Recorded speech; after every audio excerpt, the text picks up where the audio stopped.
I just want to talk about the move in the market today. It's what's the date today? March 23rd, I believe.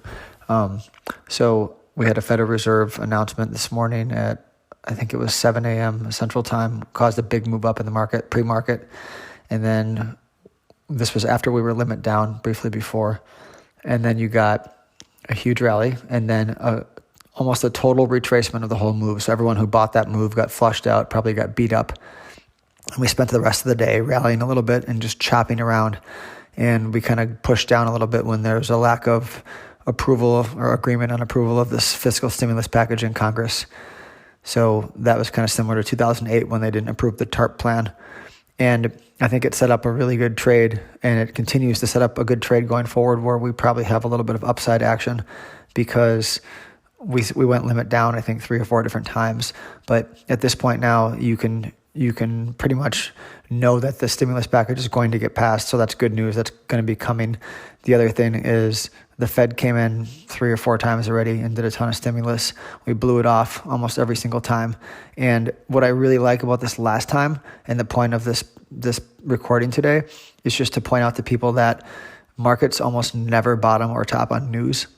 Almost never. I mean, on stupid news, sometimes news that doesn't make sense, but on real news, you'll never have a bear market just stop going down because of a Federal Reserve announcement. But what you often have at bottoms are an announcement like today, and then it goes way up and comes all the way back down, maybe makes a new low, gets everybody flushed out, chops around for a day or two, and then that's the bottom. So I felt like what happened today.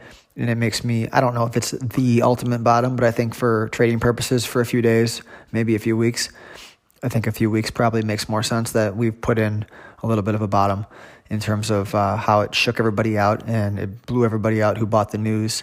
And it made people who were holding on from the Fed probably got flushed out from the other announcements that didn't work. And this was a good setup today. So that's just the main point that I want to put across is when there's a market that's going up, a bull market, or a market that's going down in a bear market, pay attention to news that's against the trend. It almost never marks the bottom. So you usually have another shakeout or a retest, maybe a new low, and then sometimes it goes. So that's what happened today. And I always look for things like that to happen because I've seen it many, many times before.